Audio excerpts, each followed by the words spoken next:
Hello guys, मैं गुंजन स्वागत करती हूँ आपका मैथ्स लर्निंग में। गाइस, आज हम क्लास 7th के अलजेब्रिक एक्सप्रेशंस के इंट्रोडक्शन को पढ़ेंगे। इसमें सबसे पहले हम बात करेंगे एक्सप्रेशन और इक्वेशंस की कि एक्सप्रेशन और इक्वेशंस में क्या डिफरेंस होता है। हमारे पास एक नंबर है 2x + 3xy, ये हमारे पास एक्सप्रेशन होगा, ठीक है। और इसकी जगह अगर मैं लिख देती हूँ 2x + 3xy = 7, तो ये हमारा इक्वेशन बन जाएगी। तो इसमें डिफरेंस क्या है, जहाँ भी इक्वल दिया होगा वो हमारी इक्वेशन होगी और जहाँ भी इक्वल नहीं दिया होगा वो हमारा एक्सप्रेशन होगा। ये एक्सप्रेशन है और ये इक्वेशन है। आपको एक्सप्रेशन और इक्वेशन के डिफरेंस को अच्छे से समझना पड़ेगा। अब हम इसमें कुछ टर्म्स की बात करते हैं। फर्स्ट है वेरिएबल। वेरिएबल क्या होते हैं, जो भी ये हमारी टर्म्स दी हुई हैं इनके साथ जो भी अल्फ़ाबेट लगे होते हैं, X Y Z A B, कुछ भी लगा हो उसको वेरिएबल बोला जाता है। तो ये जो हमने इक्वेशन ली है इसमें वेरिएबल कौन कौन से हैं हमारे पास, एक है एक्स और दूसरा वाई। इसमें 2 वेरिएबल्स यूज़ हो रहे हैं, एक्स और वाई। उसके बाद है कांस्टेंट। कांस्टेंट क्या होता है, कांस्टेंट जो भी हमें नंबर दिया होता है, जैसे ये नंबर अकेला है 7, तो 7 इसमें क्या है, कांस्टेंट है। उसके बाद है टर्म्स। टर्म्स क्या हैं, जो वेरिएबल और नंबर से मिलकर बनी हुई हैं आपकी टर्म्स हैं। जैसे 2x एक टर्म है, 3xy एक टर्म है। उसी तरह फैक्टर्स। फैक्टर्स क्या होते हैं, जो हमारी टर्म्स हैं इसमें कुछ वेरिएबल और नंबर्स हैं, जब हम इनको पार्ट्स में डिवाइड कर लेते हैं तो उसको फैक्टर्स बोला जाता है। देखेंगे हम फैक्टर्स क्या होते हैं। 2x है तो इसमें वेरिएबल क्या है और नंबर क्या है, नंबर है हमारे पास 2 और वेरिएबल है x, तो ये इसके फैक्टर हैं। इसी तरह 3xy हैं तो इसके फैक्टर्स कौन कौन से हैं, 3x और y। अगर मेरे पास 6 है तो इसके फैक्टर क्या हैं, 2 और 3। 6 के फैक्टर 2 और 3 होते हैं ना, 2 3 जा 6। 2 के टेबल में भी 6 आता है, 3 के टेबल में भी 6 आता है, तो ये इसके फैक्टर्स हैं। नेक्स्ट है कोफिशिएंट क्या होते हैं।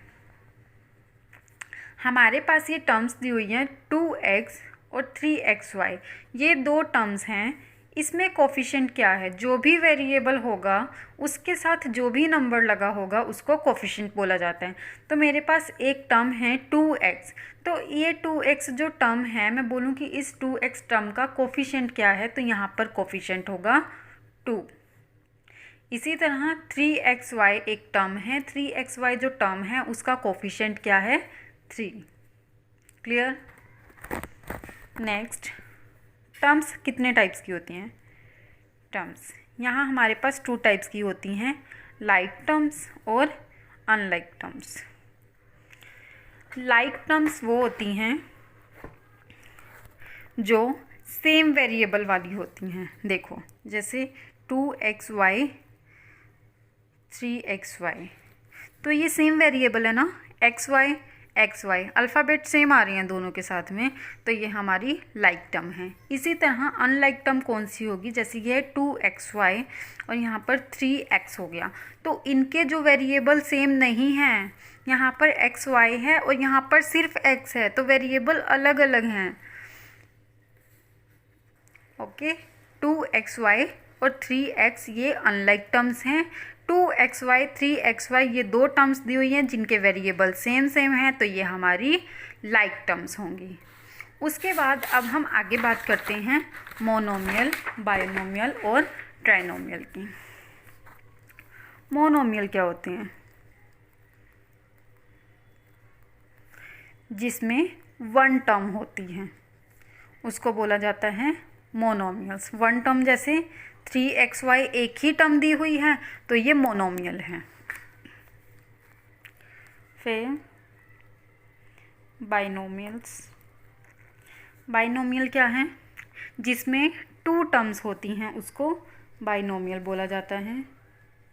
जैसे 3xy प्लस 2x, इसमें 2 टर्म्स हैं तो ये बाइनोमियल है। इसी तरह ट्राइनोमियल जिसमें 3 टर्म्स होती हैं, जिनमें 3 टर्म्स होती हैं वो ट्राइनोमियल्स होती हैं। जैसे ये 3 टर्म्स होगी ना अलग अलग, तो ये ट्राइनोमियल है। मोनोमियल जिसमें 1 टर्म होती है, बाइनोमियल जिसमें 2 टर्म्स होती हैं, और ट्राइनोमियल जिनमें 3 टर्म्स होती हैं। नेक्स्ट आगे हम बात करते हैं ऐड और सब्ट्रैक्ट की, एडिशन और सब्ट्रैक्शन।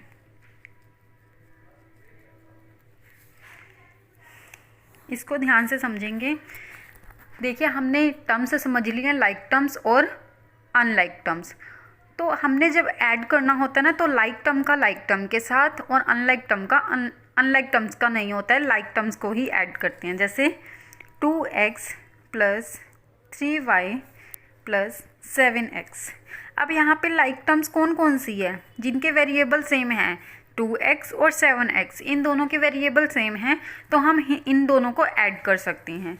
प्लस है, यहाँ भी प्लस है, 7 और 2 9x। लेकिन अब 3y जो है ये इनके साथ ऐड नहीं हो सकता है। क्यों? क्योंकि इनके वेरिएबल अलग अलग हैं, इसलिए ये ऐड नहीं हो सकते हैं। इसी तरह जब हमने सब्ट्रैक्ट करना है,